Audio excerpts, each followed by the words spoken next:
Nung una kong nakita si arkitek, halos hindi siya makatayo.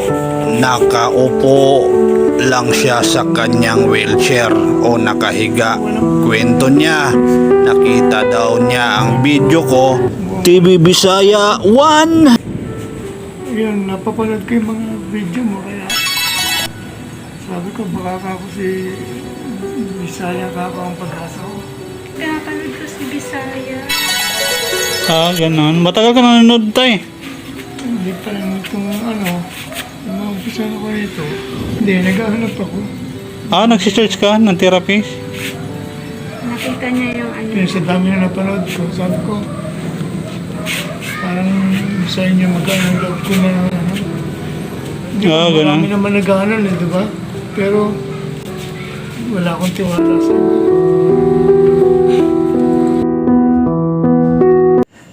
Heto na, nakatayo na si arkitek. Kwento ng may bahay niya o mahal niya sa buhay ay napakatagal na pala niyang hindi nakakatayo at nakapaglalakad-lakad. Ha? Oo, nakatayo. Pwede bang lakad-lakad muna tayo dyan? Nakakalakad naman si tatay dyan, ha? Atas muna. Ano tayo, lakad tayo ng kunting sandali lang. Ha? Okay na sa'yo? Okay. Sige.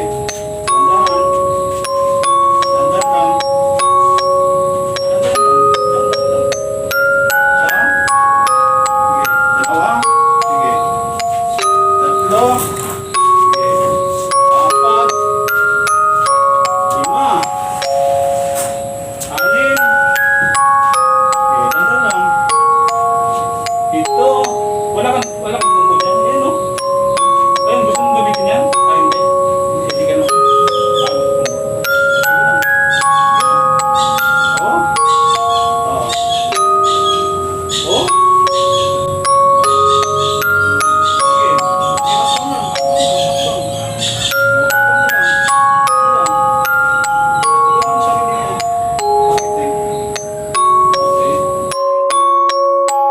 Isang tanyag na arkitekto ang ating ititerapi ngayong araw na to. Dito siya naglalagi sa kanyang hasyenda. Kwento niya, halos nalibot na niya ang buong mundo dahil sa proyekto, real estate, at sa mga high-rise building, di lang sa Pilipinas at maging sa OFW siya nagtatagal. Ito po yung napundar niya, hasyenda, malawak na lupain, sagana sa buhay noon.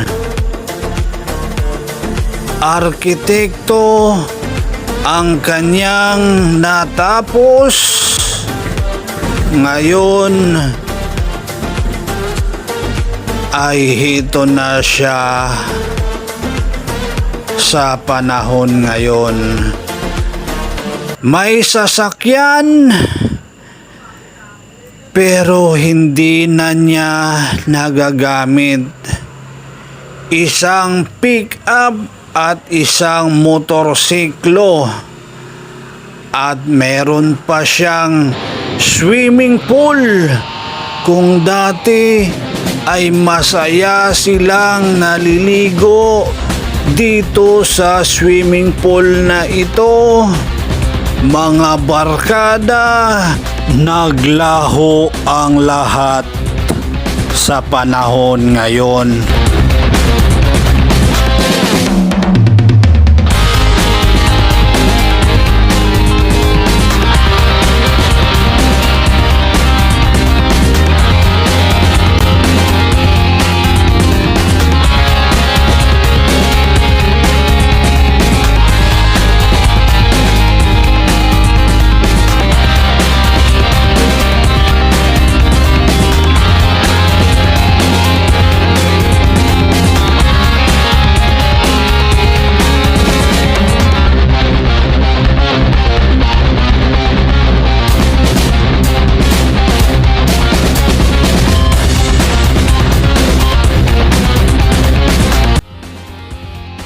Ay magandang hapon po sa inyong lahat, mga Pilipino, kung saan man kayong lupalop naroroon. Magandang umaga, magandang tanghali, magandang gabi. Nandito na tayo, nakarating na tayo dito kay Architect dito sa may San Jose del Monte, Bulacan. Ito yung kalagayan ni Architect ngayon. Dati siyang OFW, dati siyang architect sa Saudi Arabia. Tama po ba sa KSA? Dubai? At saka sa Dubai, halos buong mundo na ang naikot ni architect dahil maraming project, maraming proyekto ang pinupuntahan ni architect. Sige lang po. Ito yung tawel. So nag-PM si architect sa akin na ito nga daw ang kalagayan niya. Siya po ay 61 years old na at na-paralyze siya ng 3 months pa lang. 3 months pa lang na paralyze si architect. Architect, unang-una sa lahat, mayroon akong ibibigay sa iyo.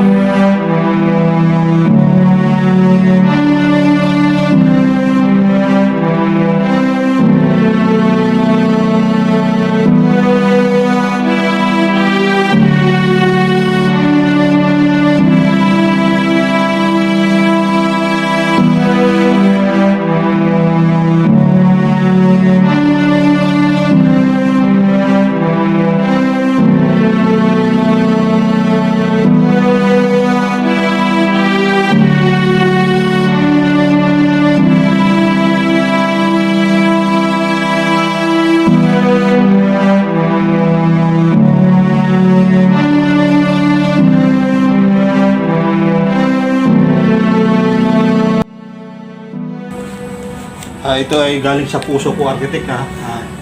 Galing sa puso mo.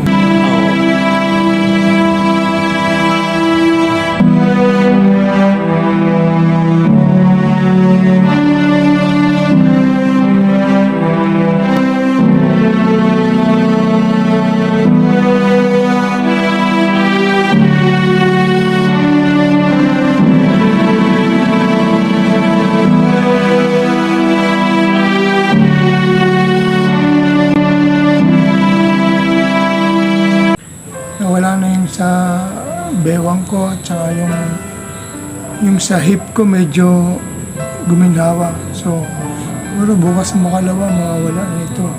Sana po suportahan nyo yung TV Bisaya 1 dahil malaking tulong talaga na siyang makahilot sa inyo. Malaki pong ginhawa, malaking tulong kumpara sa iba. Totoo pong walang bayad dahil nag-aalok po kami ng kahit papaano, pero sinabi niya talaga na wala itong bayad dahil ito ay pagtulong niya sa mga tao, charity lang talaga po. Yun lang po, sinisiguro ko po na hindi siya tumatanggap ng bayad at in return, siya pa ang nagbibigay. Sana po tangkilik niyo po ang kanyang channel. Maraming salamat po.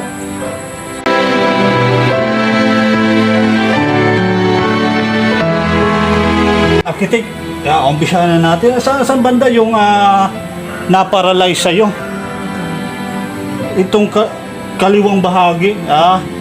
Sa kaliwang bahagi ang naapektuhan kay architect. At titingnan natin ay 3 months pa lang ito. Pero ang kondisyon nito ay lumubo na, namamaga. At pag itataas daw niya ito na pag ganon ay nawawala yung maga. Ito daw po ay tubig, hypertension ang tawag nito. Namamaga siya, namamaga talaga. Hindi ba masakit pisilin? Hindi naman masakit pisilin. May tubig lang talaga. Water retention. May tubig. Kitang-kita naman natin sa kabila. Ito yung normal. Ito po yung na-stroke na part.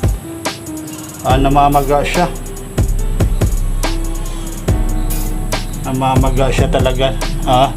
Akala natin ay masakit pisilin, na yung pala ay hindi. Titingnan natin na mga daliri naman kung okay. Hindi naman siya matigas na eh. Parang normal lang. Parang ganito lang. Relax lang ha. Sabihin mo kung masakit ha.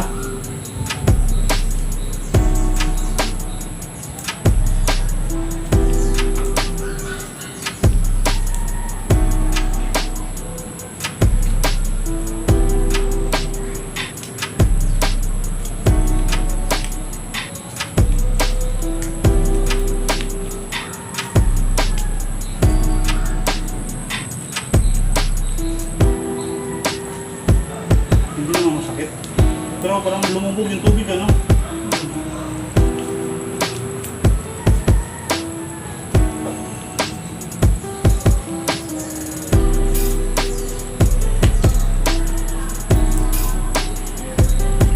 Yung pangligo. Yan ano lang. Mamaya gamitin ko yan. Mga 30 minutes.